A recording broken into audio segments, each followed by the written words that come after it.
want to first and foremost thank you so much for being here. About 8 months ago, I met this gentleman in Africa. First time on stage for me, listening to this guy put on a show that just resonates for a lifetime. And when we got the opportunity to go to Africa, I told Angie, I said, hey, this is a once in a lifetime, let's do it. We're going to get our stage, we're going to get some understanding, some clarity, and then we're going to also help understand our calling, which I'm going to share with you here in a minute. But I met this gentleman. I was amazed. I was amazed. This gentleman has been a friend, a mentor, a coach, just an amazing leader who at all times does nothing but help everybody else become better one way or the other. When you get to know him, when you get to hear him, when you get to be around him, you are already better just for that moment in time. These are the kind of people that you want to start including in your circle of life, because if you're not around people like who I'm getting ready to bring up, they're not inspiring you to become better. They're not feeding your fire. They're not making you, forcing you to grow deeper, then you're in the wrong group. But this gentleman, who I call my dearest friend, mentor and coach, was just most recently awarded His Royal Highness Kingship in South Africa. I want to introduce HRH, Dr. Ruben West.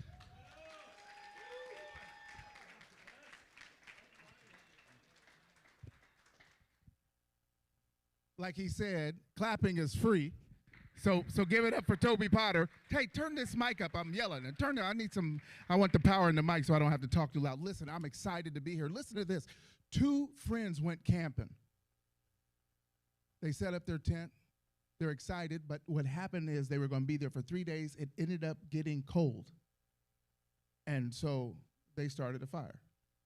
The problem was it was 2 men. If it would have been a man and a woman, then when they got in the tent, they could have huddled together and kept warm at night. But it was 2 men. And so one of the guys had the bright idea to start the fire in the tent because they didn't want to cuddle.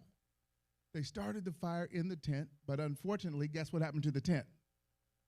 It caught on fire. Now they started arguing back and forth. I can't believe you brought the fire in the tent, and now we don't have a tent. We're going to be here for a few more days, and they got to come pick us up, and we don't have a place to sleep. It burnt up some of our clothes. I mean, they were going back and forth at each other. They were literally mad, and so they didn't talk.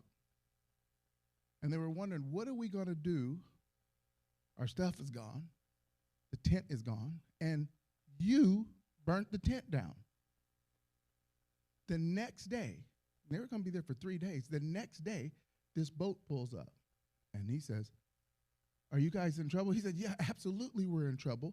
Our tent caught on fire. It was his fault, and now we need to be rescued. He said, I'm here to rescue you. And he asked him, what brought you here? And he said, I saw the smoke. When I saw that smoke, I knew something had to be wrong. And so we made it a point today to come over to see if everyone was okay. And fortunately for you, we're here to rescue you. Why am I telling you this? Because a lot of times when we have problems, when our business goes up in smoke, when our relationship goes up in smoke, when our ideas go up in smoke, God will send people to help you. But they didn't have to get in the boat, though. They could have stayed there and complained about the fact that the tent caught on fire. He could have said, I don't mind getting in, but I don't want to get in with him because he's the one that caught the boat on fire. They didn't have to, but they did. In other words, the help that was offered to them, they took the time to get the help. Why am I telling you this? Because you're here in this room today, and it's not a coincidence. It's not an accident. He didn't put this on so that I'd have an opportunity to speak. He put this on because he wanted to take the opportunity to give some people the help they need in their business. Now, do you have to take the help? Yes or no? No, you don't have to. You can stand there and complain about the business being on fire or the relationship being on fire. You don't have to take the help. Or you could do the smart thing and say, there's a reason I showed up here this weekend. Is it weekend? I just got back from South Africa yesterday, so I'm kind of confused. There's a reason I showed up here, and I'm glad to be here, and I'm going to accept the help. Now, I got something to show you. And I'm going to pass it around while I'm talking. I'm just going to show it to you. And I just want you to get some ideas of what it is. Whatever you say it is, I'm going to hand it to this gentleman. He's going to pass it around. At the end, I'm going to ask you what it is. What do you see? What do you see? But listen to this. Whatever your business is, whatever the reason you showed up, I love this gentleman's story. I mean, that was so powerful when he talked about growing up in the trailer park. And he said the fence was there not to keep the people out, but to keep us in. But he made it out. I love it. I love it. No, you guys are cheap. Clapping is free. That was powerful. And then I love what he said. Look, you can still have your passion, but you don't have to be broke. Stop using it as an excuse to not make money. I love that. But what I realize is that the only way you're going to do it is you have to have a reason why you do it. I heard Toby Potter speak when I was in Kenya, and he talked about his family. And he talked about his daughter, and that being the reason that he decided to walk away from what he was doing and invest in his family and doing something that his family could be around him. And did you see his granddaughter up on stage? Did you see her? No. Can y'all hear? Testing. What? Maybe turn the mic up just a little bit more. I think they're having a problem hearing me. His granddaughter, did you see that? He still has them around. He's not changed who he is. He wanted to do something where he could have his family members close by, and he's doing it. They say when your why is strong enough, the how doesn't matter. And so I got to tell you what happened to me. I was a surgical tech. I passed instruments to the doctors, and I was in surgery, and I got a phone call. And they said, Ruben, you have a phone call, which I knew was crazy because I was a tech, and so we don't get phone calls unless it's bad news or really good. So we either won the lottery, and this is my last day, or there's an issue. And so when I picked up the phone, I said, hello? Mom?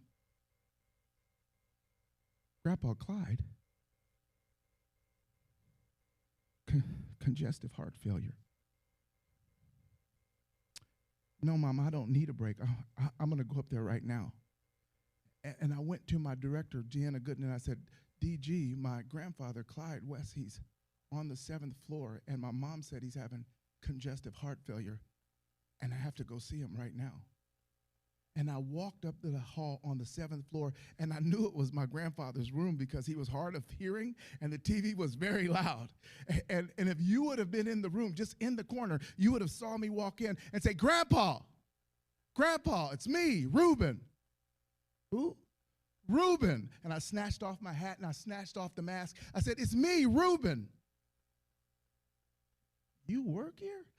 Yes, sir, I work here. And they pay you for it? Yes, sir. They pay me for it. See, my grandfather asked that question because he was 94 years old. He was born in the 1890-something. The records weren't too clear. But when he was 13 years old, his father got killed because he went on the neighbor's property to retrieve their pig, and he shot him. And so from 13 years old, my grandfather was on his own. He said they had a saying, if you don't work, you don't eat.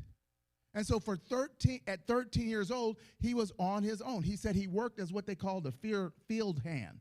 He would travel from farm to farm doing field work. He said they paid him 6 cents a week and then charged them 6 cents a day and charged them 4 cents a week to live in the barn.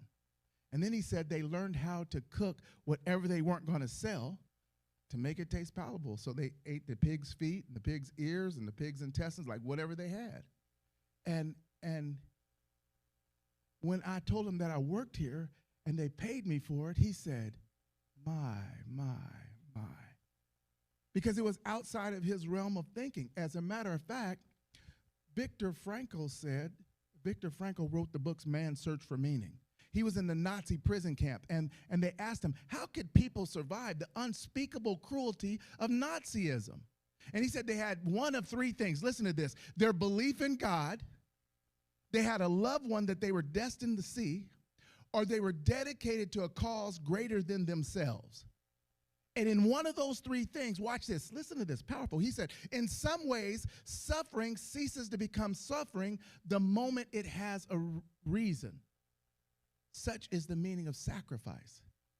And watch this. I believe that day when I walked into my grandfather's room and he said, "You work here?" "Yes, sir." "And they pay you for it?" "Yes, sir." And he sat back on the bed and said, my. I believe that day, all those long, hard days in the field for him converted from suffering to sacrifice. And I said, "Grandpa, I'm going to get your money." "Grandpa, the money that they were supposed to pay you, that they didn't pay you," because he said sometimes they would work all day and then they would sick the dogs on the boys and tell them, "Get on out of here." "Grandpa, I'm going to get your money." And so nobody has to tell me to get up out of bed. Nobody has to tell me to work. I already have a reason why. When the why is strong enough, the how doesn't matter. You will find a way or you will make one. It's okay. You can clap. It's free. And so I decided that when I gave my grandfather my word, "Grandpa, I'm going to get your money." Not because it's about money, it's because it's what you owed. And so when I went to South Africa just this last week, and I just got back 2 days ago, and they coronated me as king, I said, I'm dedicated it to my grandparents. You understand? Why? Because I know the work that they put in. I know the sacrifice that they had. Now, the only reason I'm telling you is because somebody put in the work for you. Somebody did it for you. They had less resources, they had less opportunity, they had less possibility, but they did every single thing they could, and how dare we sit on their sacrifice? I will not. I'm going to show up. And if help is what I need, I'm going to get it. If partnership is what I need, I'm going to do it.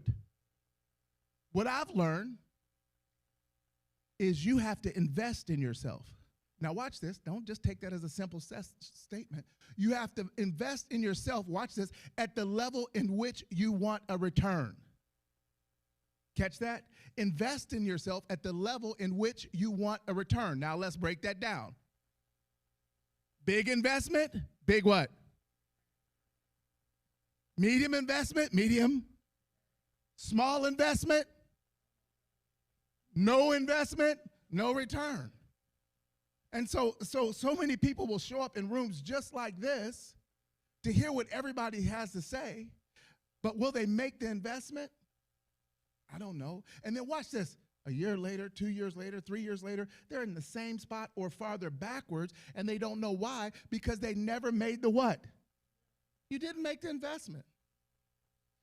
I just believe that there are things that are ordained for us. I believe there's things we're trained to do and there's things that we're ordained to do. But no matter what, once you're selected, you still have the work to put in. The gentleman, he said he was in the NFL, played for the Kansas City Chiefs. Where's he at? Right back there. He said he played for the Kansas City Chiefs. Now watch this. Can you imagine being selected for an NFL team? That's amazing. I got to give it up to you. That's amazing. Congratulations. But that's when the work begins. They didn't just say, "Oh, you made it. Come on, do what you want to do." No. That's when the work begins. And so many of us are selected for the next level in life, not understanding that that's when the work begins. I wasn't naive when they coronated me as king, because now that's when the work begins. And so what I told him, I said, I want to say thank you to you, but I understand that it's time for me to put in the what? The work. That's when the work begins. When you're selected for that next level, it's another level of work. And so when we show up to places like this, we can't just show up. We have to show up to work. Winning requires work. And there's things that I believe, I just already believed that these things were predestined for me. You catch that? They were already predestined for me. They were ready for me in the future. There's things in your future that are already waiting for you. You just have to go out there and get it. Now watch this. Let me show you. I was invited to do a TEDx presentation. I was so excited. I went and did the TEDx presentation. I go there, and then I'm checking in the hotel, and they said, "Hey, Your room is ready, and anything you want, let us know. This was the hotel staff, and we'll bring it to your room. You don't even have to come down. They said, you know, we got dinner tonight. We have breakfast in the morning. Whatever you want, you don't have to worry about it. And I said, okay. And you know what I said? I said, you know what I'm not going to do? I'm not going to be one of those people that's going to run up a bunch of money. You know what I'm saying? I'm not going to do that, Raphael. That's not me. You know what I'm saying? And so that night, I just had a few snacks. I had some. My wife always packs some snacks in my bag. So I just ate the snacks in my bag. It wasn't necessarily what I wanted, but I wasn't going to run up any extra money and stuff. And then the next morning, I got up. I took my shower. I didn't sleep much. And I went there, and I went down, and they said, are you going to have breakfast? You know, all we have to do is sign it to your room. You don't have to worry about it. We'll sign it to your room. You can pay later. I said, no, I'm not going to do that. I'm not going to run up all this money. I still got some snacks. I'll just eat the snacks. And then I did the TEDx. It was a great thing. And the next day, that evening, they said, hey, we're going to dinner. Just come out with us. And I said, you know what, I'm not going to do all that. You know, I'm okay. Or, okay, I'll come, but I'm not going to get much. You know, it's okay. The whole thing for me is I got a chance to do the TEDx talk. I was excited about the talk. I did the TEDx talk. And then I met with the president of the university that brought me in. And he said, did they take care of you? I said, oh, yeah. He said, because we set aside money for everything you needed. Whatever you needed, it was already covered. Did you catch what I said? Whatever you needed, it was already covered. We set aside money for you already. So whatever you needed, we had already taken care of it. All you had to do was ask. If you wanted breakfast, it was already taken care of. All you had to do was what? If you wanted dinner, it was already taken care of. All you had to do was, if you wanted anything from the bar or any snack or whatever you needed, it was already taken care of. All you had to do was, and I didn't ask for nothing, thinking that I would be going overboard by asking. And I believe there's somebody here right now today that your future is already set. That what you've been called to do is already manifested in the future, and there's people that have been assigned to help you, but they're not going to help you unless you do what?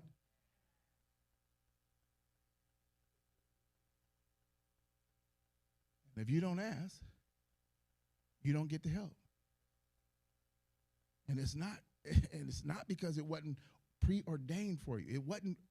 It's not that it wasn't pre-organized for you. It's because the very fact that you didn't take the time to ask. And so they even asked me, do you want breakfast? Oh, no, not me. Do you want dinner? Oh, no, I'll just eat the snacks. They even asked me, and I didn't even accept the help. You have people here this week, and Dr. Toby Potter put on this event, and he said, look, I got the workshop tomorrow. Just come to the workshop tomorrow. And there's people that are thinking, I don't know if I should go to the workshop. I don't know if it would help me any. I don't know if I should show up. He's asking you, don't be like me. Because in the end, and this is just my theory, this is just me talking to you, I'm just being transparent with you, I just believe that in the end, we're going to have to answer. And I want you to just imagine, however you imagine it at the end of your life, and I want you to walk up to whoever you have to answer to, and I want you to look to the left, and I want you to look to the right. And then on the right side, there's all these people you know, and that's Curtis and that's Frank. And I remember I went to school with them. I helped them with their car, I helped them with their grades. There's all these people you know, and then on the other side, there's a whole wall of people that you don't know. You've never met. You've never seen them. Like, who are all these people? I have no idea who all those people were. And then you hear, those were the people you were supposed to help if you stepped outside of your comfort zone. Those were the people that you were supposed to help with that business or with that 501c3 if you have been willing to ask for help. But because you didn't ask, but because you wouldn't accept help, because you wouldn't raise your hand, they never got the help that you were supposed to give. Irma Bombeck said, when I stand before God at the end of my life, I would hope I would not have one single bit of talent left. And I can say I have used everything you have given me. You're going to have to answer. You don't have to answer for me. I'm just a messenger. I'm just trying to help you see. Now, I want to show you something. I want to show you something because this is profound. I'm going to come around. I'm going to ask you to close your eyes. Don't do it yet. I'm going to ask you to close your eyes. And I'm going to come around, and I'm either going to touch you on your right shoulder or your left shoulder. If I touch you on your left shoulder, I just want you to open your eyes and see what's going on. You're going to play some light music, going slow. If I touch you on your right shoulder, I want you to stand up, and you can do anything you want to do. You catch that? If I touch you on your left shoulder, I want you to open your eyes and watch what's going on. If I touch you on your right shoulder, I want you to do what? And you can do what? You can do anything you want. Left shoulder, open your eyes and watch. Right shoulder, first stand up, and then just do whatever you want. I don't care what you do, but you're free to do whatever you want. You ready? Okay, little music, low and slow. Everybody close your eyes. I'm going to move quickly. Close your eyes. Close your eyes. Close your eyes. If I touch you on your left shoulder, I want you to open your eyes. If I touch you on your right shoulder, I want you to stand up and do whatever you want to do. Left shoulder, open your eyes. Right shoulder, stand up and do whatever you want to do. Left shoulder, open your eyes. Right shoulder, stand up and do whatever you want to do. Left shoulder, open your eyes. Right shoulder, stand up and do whatever you want to do. Last time, left shoulder, open your eyes. Right shoulder, stand up and do whatever you want to do. Okay, fantastic. Everybody open your eyes. Okay, stay standing. Who was touched on their left shoulder? Raise your hand. Okay, what did you see? Not everybody is actually standing or have their eyes open. Okay, so some people aren't standing and some people don't have their eyes open. Anybody left shoulder over here? What did you see? I saw her moving over there. Okay, she was moving over there. Anybody over here? Left shoulder? Over here? Left shoulder, yes. What'd you see? A few people cheating. A few people cheating. That's how they go through life. Okay. I got it. Okay, so you were touched on your right shoulder, right? What'd you do? We have a saying that says, I am abundant. So I was just repeating it. I am abundant. He said, I am abundant. Give him 2 claps. And he said he was dancing a little. What did you do? I got up and stretched and twirled around and did whatever I wanted. I love her. Give her 2 claps. She got up and stretched. She twirled around and did whatever she wanted to do. So profound. What did you do? I drank my coffee and opened my eyes and looked at everyone else. Listen to this. She drank coffee, opened her eyes, and looked at everyone else. What'd you do, my friend? I did a little stretch. He did a little stretch. What'd you do, my friend? Said a little prayer before I stood up and I stretched. He said a little prayer, and he stood up, and he stretched. Now, was there anybody that still had their eyes closed? What were you thinking? What's going on? What was going on? What were you thinking? I was thinking that no one's being touched on their shoulders. She was thinking, what were you thinking? What was the dance move I was going to do if you hit me on the right? If they hit it, anybody else that wasn't touched? Who else? What were you thinking? Did I miss something? Did he touch me and I didn't feel it? You were wondering about what? Yes. Okay. Anybody else? Were you touched? On the left, were you touched? What were you thinking? I got skipped. I got skipped. Were you touched? What were you thinking? I wonder what's going on. I wonder what's going on. Can I show you something real quick? All of these people who didn't get touched were wondering if anybody was going to touch me. Did I get skipped? Did I get overlooked? Did anybody reach me? Did anybody touch me? Did they forget about me? And now watch this. Every single person who was touched on their right shoulder had the power to go around and liberate every single person and touch them on their right shoulder. But did they do it? No. They stretched, they danced, they drank coffee, they spun in a circle, they did everything while there were people sitting in the chair wondering if they were going to be touched. And there's people in this world right now that are waiting to be touched, and they're looking for people just like you. But we walk back and forth. We wander around. We waste time. We go to conferences. We don't sign up. We don't invest at the level that we want to return. And there's people wondering, is anybody going to help me? Is anybody going to reach me? Is anybody going to partner with me? Is anybody going to connect with me? They're waiting to be touched, and they're waiting on you. Give them a hand. You can be seated. He assumed that I touched everybody, but he still saw him sitting down. And there's a lot of people that are assuming, well, somebody else is going to do it. It's not up to me. Somebody else will reach them. Somebody else will connect with them. And so you know what they do? Nothing. And so I'm here to comfort the I'm here to comfort the afflicted and afflict the comfortable. Because there's people waiting to be touched. And you can do it with your hand. You can do it with your business. He didn't give you the business idea for no reason. That's why I love when he said, we started this give back program. And if you don't want the money, give it to the church. But don't make an excuse for not going out there and being great. Don't make an excuse for not working hard for the people who sacrificed for you by saying, well, I don't want money, and money can't buy happiness, and I don't need those nice things. You don't have to have them. But there's somebody who would like a plate of food. And I promise if it came from you, they wouldn't be upset. Okay, I'm going to be friendly now. I'm only saying because we come in these rooms just like this, and we get together, and it's kind of a kumbaya moment, and we meet people, and we leave, and sometimes there is no change. Serena Williams took French lessons. Did you know that? Serena Williams, you know, Serena, the tennis player, she took French lessons. Did you guys know that? It's okay if you did or you didn't. Did you know that? Some did, some didn't. She took French lessons. She would practice her tennis, and then she would go study French. And she even got a French tutor to teach her French so that when she got done, she could study French. She would go practice all day, come home, learn French. Go to a tournament, come home, learn French. Be with her family, come and learn French. And they said, why in the world did you do that? And she said, so that when I won the French Open, I can deliver my acceptance speech in French. Why do I tell you that? Because you find what you expect to find.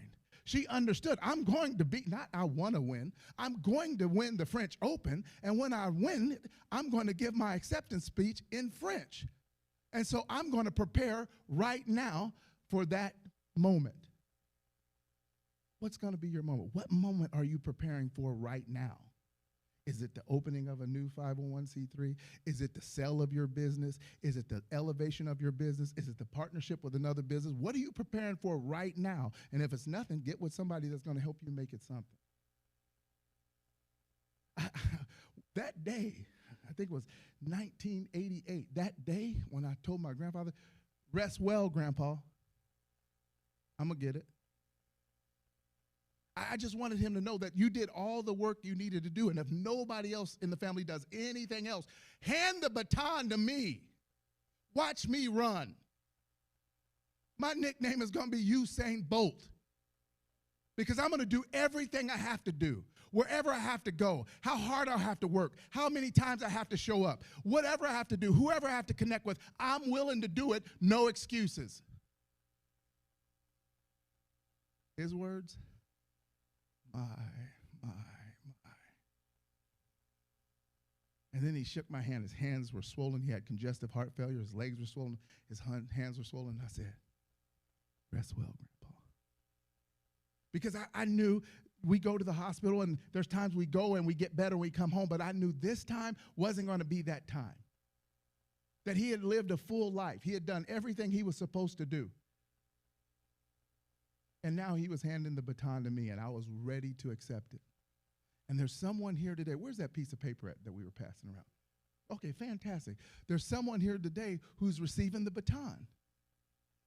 And the great thing is you have people in the room right now that you could partner with. That person next to you, that might not be their seat. That may be your assignment. Did you catch what I said? It may be your assignment. See, we look at the people on the stage, but nothing stops you from connecting to the person next to you. Everyone here has a gift. How do I know? It's given to us. God does not discriminate beyond color, gender, ethnicity, religion. He gives gifts, skills, and talents to everyone. But what happens is we don't give them all the opportunity to bring them to the table. We don't see the value in everyone. So now what I want you to do is I want you to tell me, who has an idea of what this was? Anyone? Yell it out. Yes.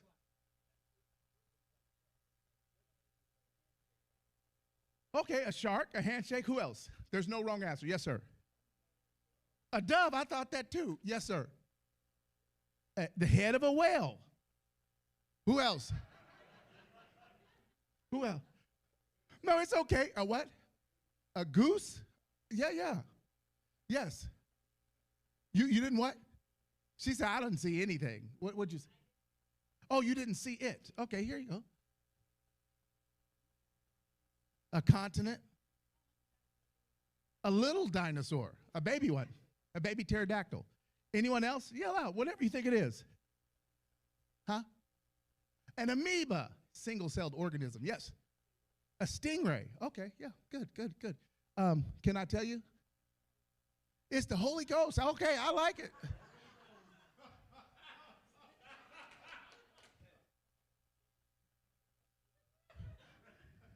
You know what it is? It's possibility. Because everybody looks here and they miss all of this empty space. It's the opportunity for you to create anything you think possible, but our eyes are automatically drawn to what's here in the middle. But what's really there is an open area for you to put anything there. That's what today is. It's an open area for you to put anything in your business, any opportunity, any connection. It's all right here in this room. Not for us, not for the people next to you, for the people who are out there hurting, worried, scared, wondering if anybody is going to touch them. I'm Dr. Ruben West, and there's people waiting to be touched.